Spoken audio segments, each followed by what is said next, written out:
And we're on the way out of here. Thought I would make a video the day after Christmas since I had a little bit of time to think about some of the things going on, and after being home for the holidays and kind of getting, I guess, quote unquote, the social sentiment of family, that it just seems like it's over. I mean, it's just nobody's really talking about the thing. Everybody's over it, you know?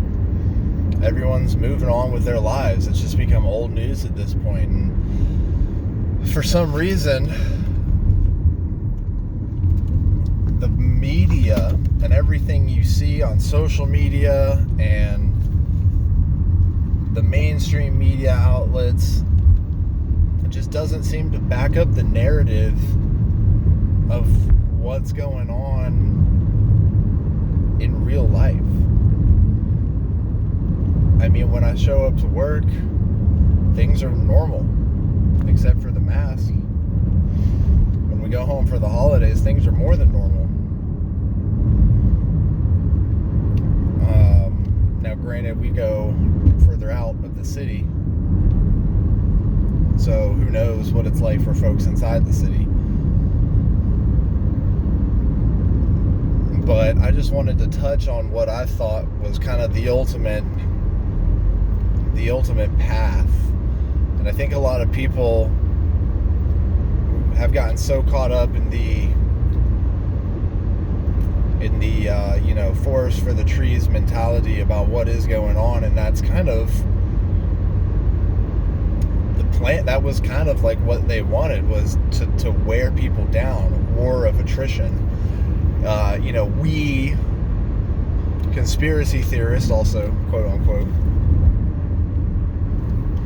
kind of warned about this divergent path years ago, and how ultimately, they want to have the people who participate in society and the people who choose not to are going to be considered, subhuman, when in reality it's the people who think that they're retaining their humanity by getting the latest medical advice pushed out by, a quote-unquote doctor who's on CNN or Fox News.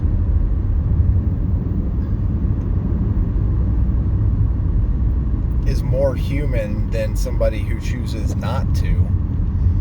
And then we're going to see the people who are fine with conforming and going along with the way that they want things to play out.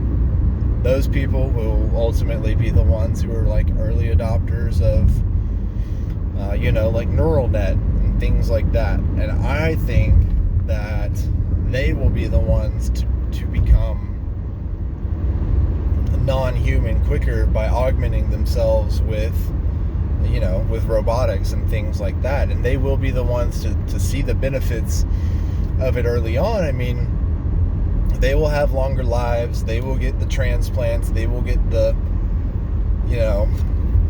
whatever kind of breakthrough science we have as far as keeping the heart healthy and new lungs and new livers, and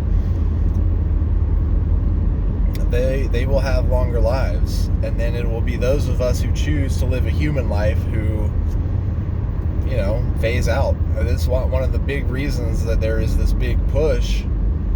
One of the main reasons there's a big push for lower birth rates over the entire world. And I don't want to get into any kind of depopulation conspiracy, because there's plenty of rabbit holes you can go down in that regard. But if people are going to be living longer and people are going to be augmenting themselves and becoming quote unquote, artificial, then more of a growth in population and I think it's like, what, 10 billion people is like capacity. This is, it's threatening to that outcome and that goal that they want. So it makes sense then that if they want less people to be born, and they want more and more people to augment themselves, and ultimately it'll be nanobots and things like that, then they want to engineer a false mindset. We've talked about that in past videos. And they want to engineer a sense of scarcity. And one of the ways that they're doing that is with the supply chain shortage. At least talking about it. I personally, as I've said before, haven't really seen or felt any sense of shortage. They might talk about it, and they might be, actually doing things to make it seem like there's a shortage, but maybe it's just the way that we choose to live life as opposed to the average American. We really don't overindulge in a lot of things, and that's provided us with a very healthy way of life, meaning we're able to put away a lot of our paycheck, and so when we do want to splurge, we don't have to worry about it. And I know that we need to probably turn a good amount of that money into physical assets, such as, food storage and things like that, instead of having invested where I have it at. But the way that things are, having it invested just seems, it's just so much more tempting to keep it there, because it grows so quickly and by so much. Especially if you make the right investment choices in blue chip stocks, dividend paying stocks, putting a small percent in your into cryptocurrencies and diversifying from there, chip stocks and all of that. And again, if you guys enjoy that sort of thing, I am thinking about talking about picks of the week on Patreon. It would have to be a subscription service for me to actually talk about certain stock picks, because it would be considered investment advice, and since I am a registered investment advisor, I would have to be compensated for that advice, even if it's just $1 a month or $5 a month or whatever you deem it worth. So let me know if you think that's a good idea. But to come back to the original topic here, the Divergent Paths, and this is my Divergent Paths theory, or my Divergent Paths hypothesis. I think that the goal is to have two separate factions, as it were, and the people who are ultimately not subservient, that's a little cruel, but the people who go with the flow and go with what Big Brother says and do what is, urged and suggested as being the right thing to do, they'll be the ones who are slowly rewarded. And even in recent news, we've seen the mayor of Chicago, whether she meant to be as blunt or not, say that it's been engineered to be this way so that it is harder for those who don't have the vaccine. And whether you believe it'll happen or not, there will be a vaccine card. There will be some form of vaccination status, and it will be technology based. You will not be able to forge it. You will be able to in the beginning, but ultimately you will not be able to. And the scary part of that is, as it relates to healthcare and privacy rights, is going to be are people who choose not to get it. And again, choice is a very big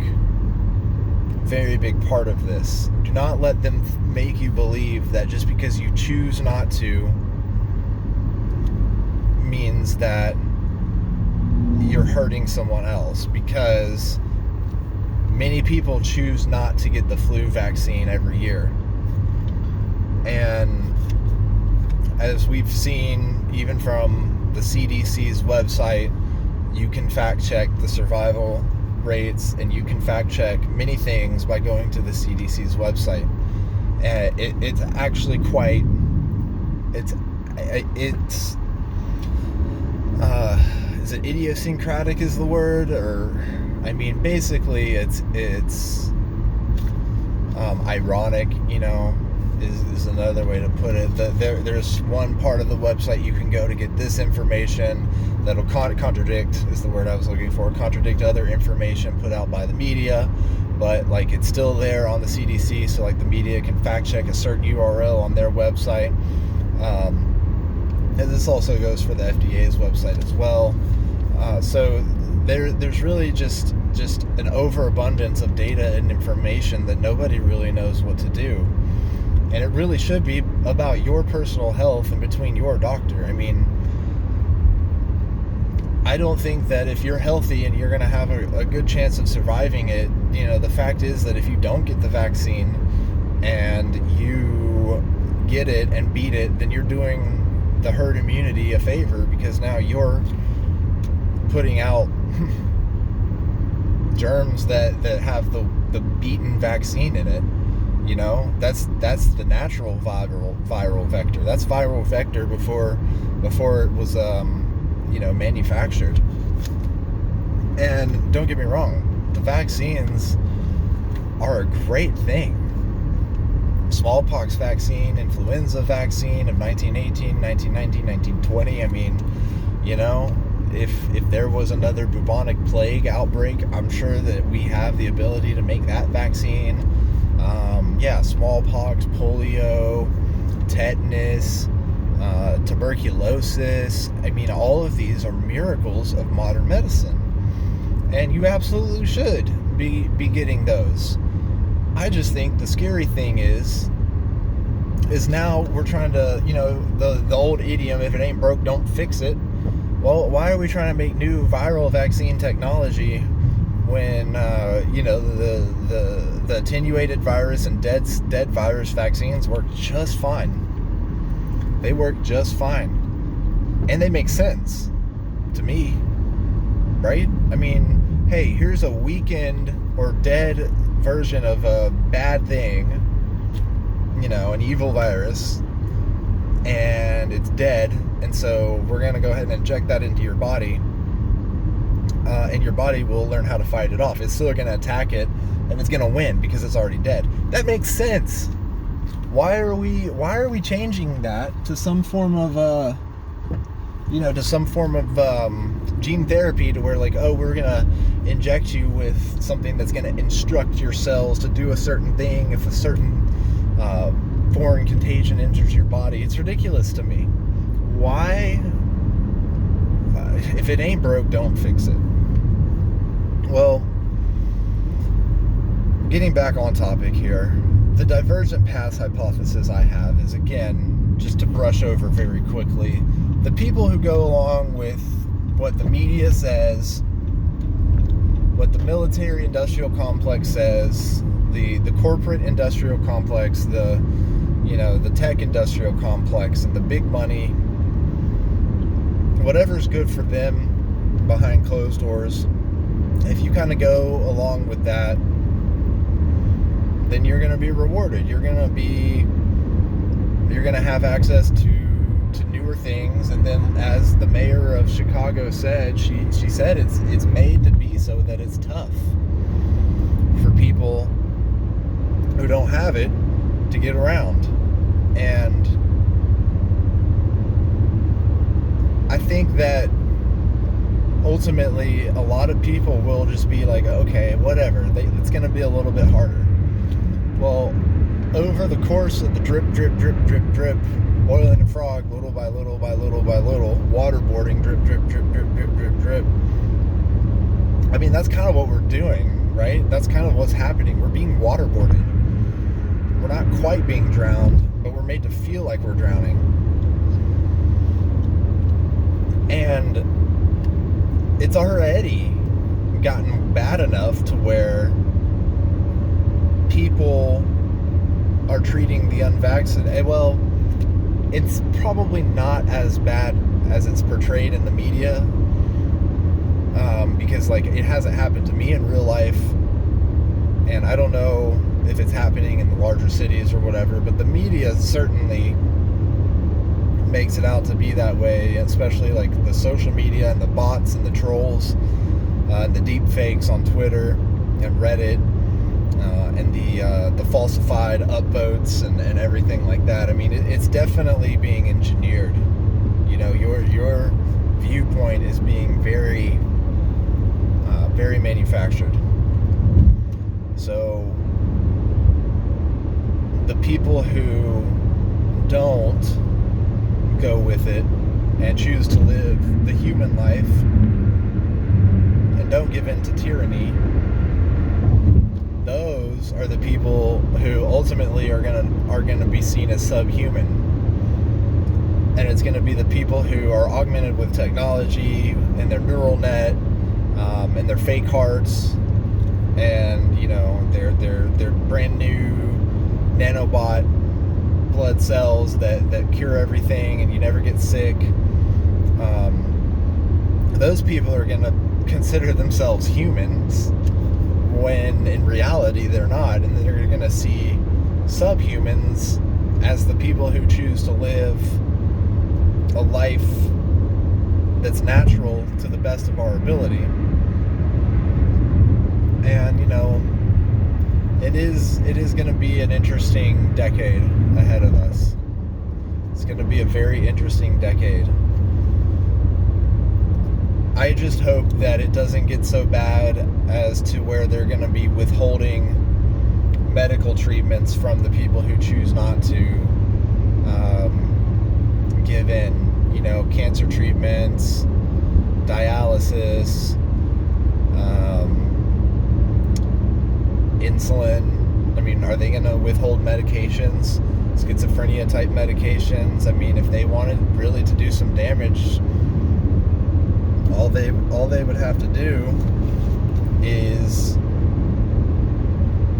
do a grid down,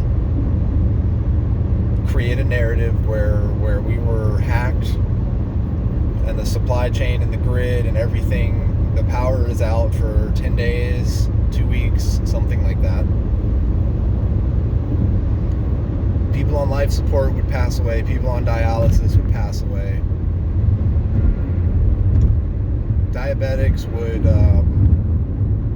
good amount of diabetics I think would be smart enough to make it. Insulin is actually pretty good without refrigeration, and the smart ones are going to know to put it, you know, in the toilet bowl, or are going to find a stream nearby and submerge it to keep it cool.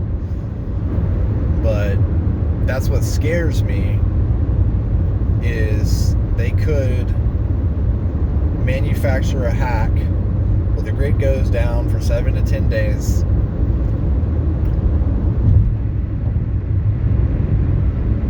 People start thinking it's the end of the world as we know it. Preppers are having a field day. They're so happy. Yes, this is what I've been waiting for. And then when things come back up, society is kind of broken down enough to a point to where they've sloughed off the weak. And yeah, who knows what that could actually look like, but I mean, it could be tough. It could be a rough 7 to 10 days. Rough 7 to 10 days. I don't know. What do you guys think? Talk to me. Talk to me in the comments. A lot of other channels that I watch and listen to, you know, like Bjorn over there, you know, and another, you know, Prepper News, talking about the tyrants. I mean, these folks are so-called leaders, but they don't really lead us. You know, if voting really mattered, then we wouldn't be allowed to do it. What's interesting to me, though, is that we do have voices out there that are speaking up, like Rand Paul, and like certain conservatives. I mean, even Fox News was like against the whole mask thing for a while, but even them, I mean, they're a mouthpiece for the two firms, BlackRock and Vanguard, that own all the media outlets anyway. Ultimately, it all trickles up to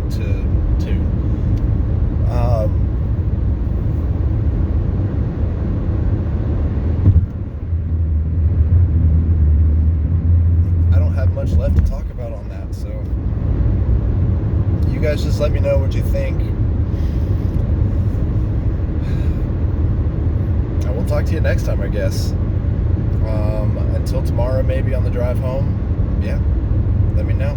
Talk to you soon.